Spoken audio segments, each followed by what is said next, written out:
Ladies and gentlemen, first, you're still standing. You've been through storms, heartaches, maybe even betrayals, but here you are. Maybe you're bruised, maybe you're tired, but you're standing. And that's not by accident. That's God. He has held you up when you didn't have the strength to stand on your own. That's the hand of God sustaining you. Third, look at the people God has placed around you.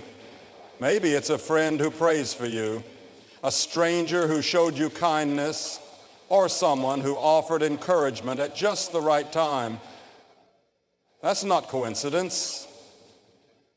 That's God sending His love through people, reaching you when you needed it most. Fourth, in your pain, you're being shaped. You see, God doesn't waste suffering. He uses it. He molds us, purifies us, teaches us to depend not on ourselves, but on Him. And even when you can't see the good in what's happening, God is already working behind the scenes. The Bible says all things. Fifth, when you open His Word, it speaks right to your situation. Have you noticed that? You read a verse, and it's like God wrote it just for you. That's not by chance. That's the Spirit of God guiding you. When the Word of God is alive in your heart, that's a sign He's near and He's leading you. 6, you have a peace that doesn't make sense. In the middle of the storm, when everything around you is falling apart, and yet somehow you're calm. That's God. The peace that passes all understanding is not something the world gives. That's the peace Jesus gives. And it's one of the clearest signs that He is right there with you. And finally, you still believe. Even when it's hard, even when you doubt, even when you cry out, God, where are you? You still find yourself reaching out to Him. That, my friend, is faith. And that faith didn't come from you. That is God Himself holding your hand, lifting your chin and saying, I am with you always. So no matter how heavy life feels tonight, no matter what burdens you walked in here carrying, you are not alone.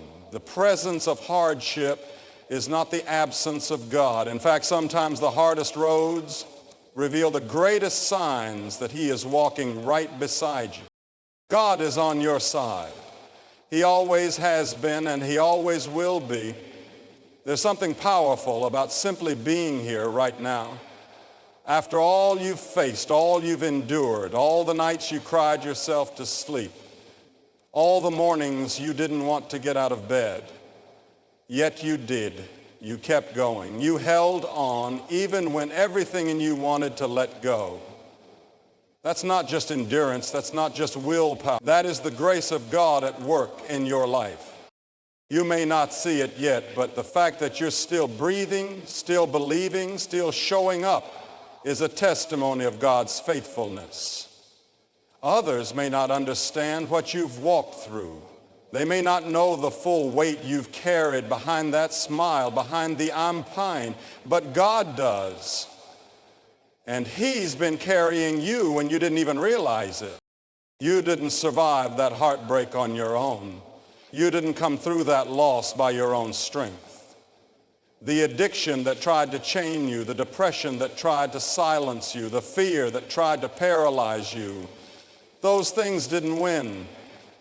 And they didn't win because God never stopped fighting for you.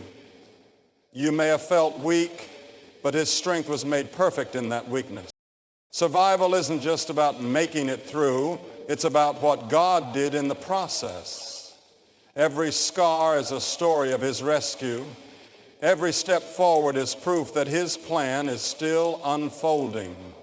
When others look at you and wonder how you made it through, they're seeing the hand of God at work. They're seeing what grace looks like in real life. You're not here by accident. You're not breathing by chance. Your life is still in motion because God still has a purpose for it. The enemy tried to silence you, but you're still speaking. The storm tried to break you, but you're still standing. That's not small. That's not ordinary. That's a miracle. It's in this moment of loss, this aching emptiness, that the heart finally wakes up. The noise fades, the distractions disappear, and suddenly what was once taken for granted becomes the most important thing. The love that was offered, the patience that was shown, the kindness that was extended, these become the things that echo in the heart louder than any other noise, more powerful than any other pursuit. And it's then that we understand what we had.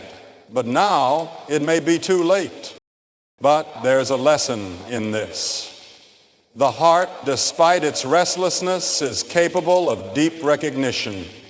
The pain of loss, though hard to bear, can bring clarity. The heart may wander, it may chase after the wrong things, but in the end it will always return to what was real, what was constant, and what was true. It will return to the love that never left, to the loyalty that stood firm, to the presence that once comforted.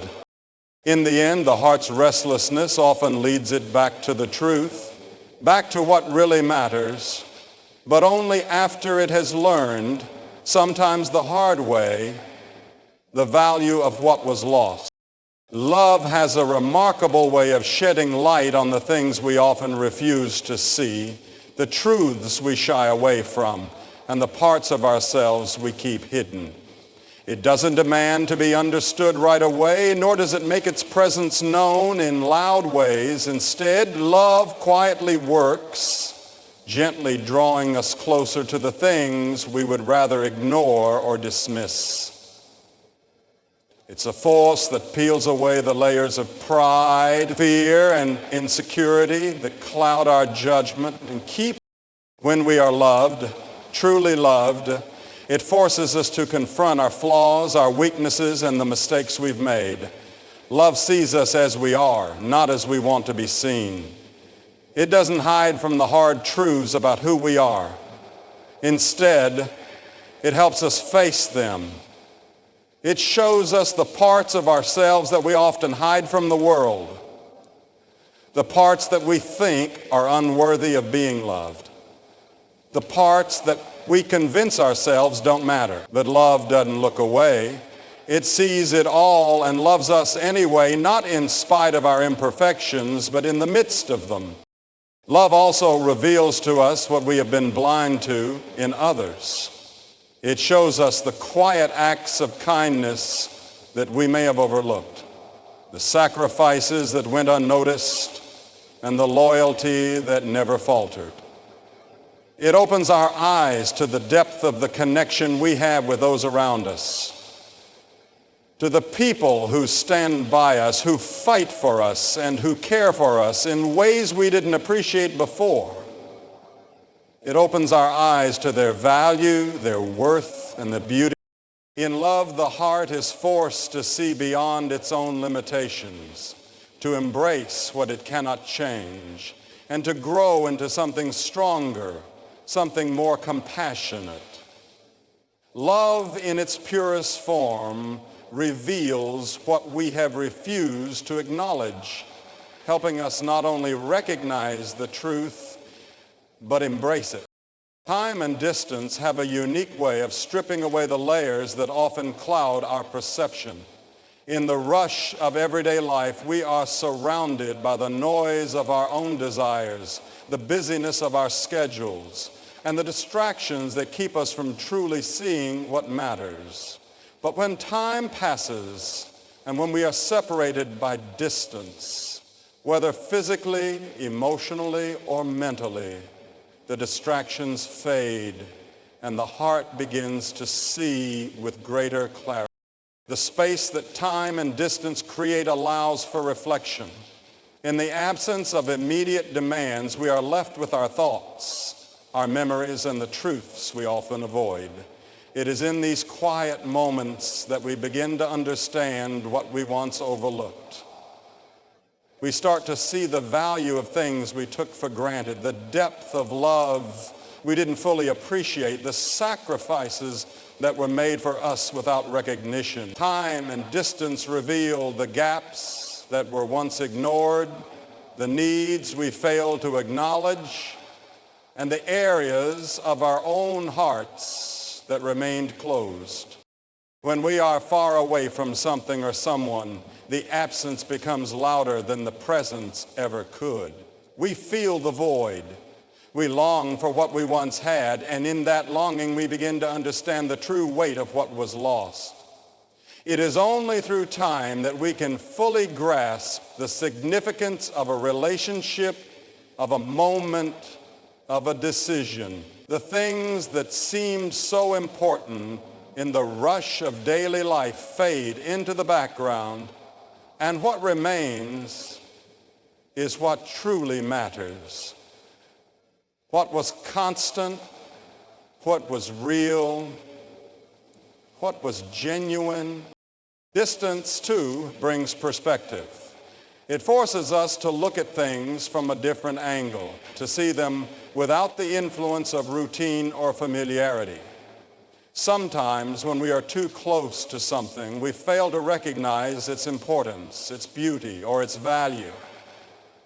But when we step back, when we gain the distance to view it objectively, the full scope becomes clear. The little details, the nuances we once missed stand out in sharper contrast. We understand not just with our minds, but with our hearts, the depth of what we experienced, what we shared, and what we lost. In the end, time and distance do more than just separate us. They transform us. They challenge us to confront the truths we didn't want to face, to appreciate the things we didn't understand, and to learn to see with a new sense of clarity. Through the lens of time and space, we find a deeper understanding of ourselves, of others, and of the love that binds us together. What once seemed distant or unclear becomes a truth we can no longer ignore, and in that understanding we find a kind of peace that only time and distance can offer.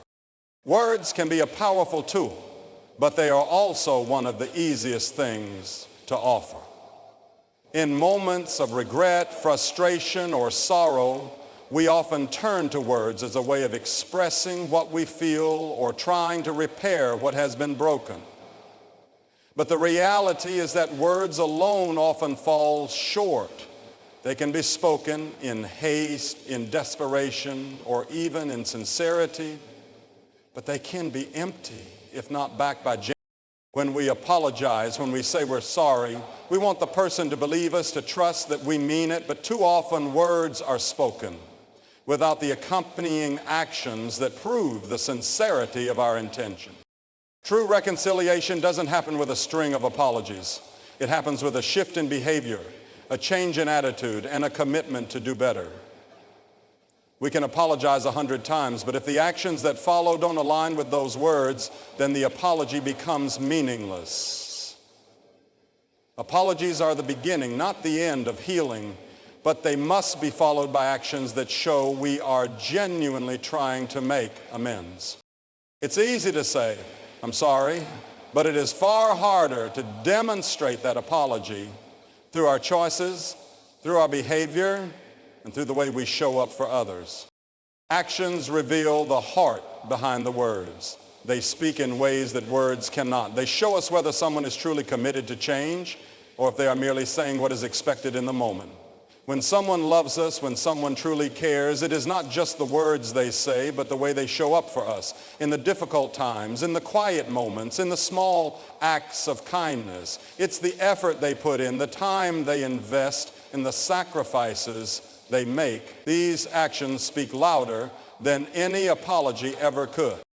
Words may open the door to forgiveness, but it is actions that walk us through. They prove that we are willing to change, that we are willing to put in the work to rebuild what we've damaged. And When actions are aligned with words, trust is rebuilt, relationships are healed, and love is restored. But when the words are just that, empty, hollow promises, without the substance of action behind them, they only serve to deepen the wound, to create more distance, and to erode the foundation of what was once there. So, in the end, it's not the apology itself that matters, but the change it sparks. It's the willingness to take responsibility, to make amends, and to transform, because words are easy, but actions are what prove the authenticity of our hearts. And when actions align with words, it's then that we know the apology is real and the healing can begin. A true return is not just about returning to a person, to a relationship, or to an old familiar place. It is, in its deepest sense, a return to both love and self. When someone comes back after time apart, it is rarely just the desire for closeness or comfort that draws them in. There is something more profound happening. Something internal, something that has shifted within them. They are not only returning to the love they once knew, but they are returning to a deeper understanding of themselves. Love, in its truest form, is a mirror. It reflects not just who we are in the eyes of another, but who we are at our core, who we could be at our best.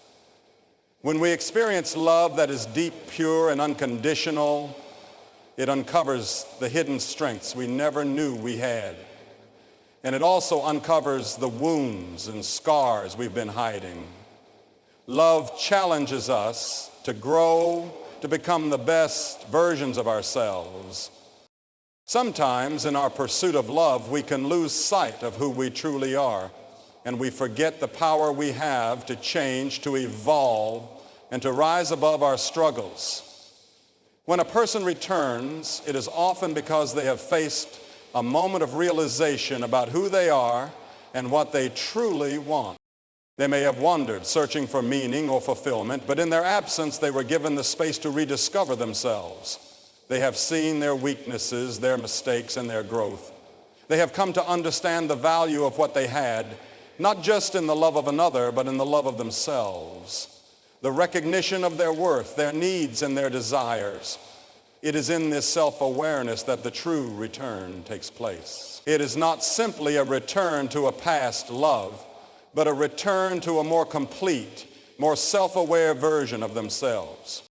This return to both love and self means that when they come back, they do so with a new understanding.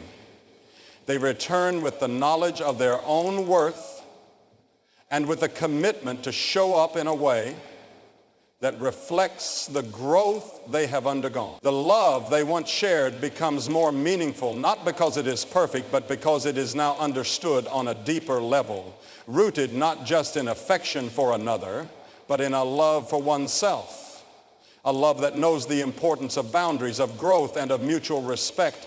A true return is not about returning to the past, but about integrating the lessons learned in the time apart. It is a return to the realization that love cannot exist in a vacuum. Love for another must first come from a place of love for oneself. And when both people return, each having grown, having learned, having healed, then that love is no longer fragile or fleeting. It becomes strong, resilient, and anchored in a deeper truth. A true return is the convergence of both the love shared and the person who has learned to love themselves fully. Only then can the relationship truly thrive, because it is no longer a bond built on dependency or need, but on mutual respect, growth, and the understanding of what it means to be truly whole. In the end, love is not just an emotion or a fleeting feeling. It is a powerful force that shapes us, challenges us, and reveals truths we may not be ready to face. When men return after no contact, it's not because time and distance have erased the importance of the connection they once had. It is because those very elements have brought clarity, forcing them to recognize the depth of what was lost and the value of what remained. Words alone cannot mend the brokenness or restore what was lost, It is actions consistent, deliberate, and sincere that prove the authenticity of love and the desire for true change. A true return is not only about coming back to the love that was once shared, but returning to a deeper understanding of oneself. It is through separation, reflection, and growth that we come to understand who we are, what we truly need, and the importance of self-love. Only when we return to both love and self can we begin to rebuild what was broken, not out of necessity, but out of a genuine desire to love more deeply, to honor what was once shared, and to grow stronger together. In the end, it is through both love and self-awareness that true healing, true growth, and true reconciliation can take place. Say, the one who learned, the one who grew, the one who now knows what it truly means to love and be loved. And that, my friends, is a return that is worth welcome.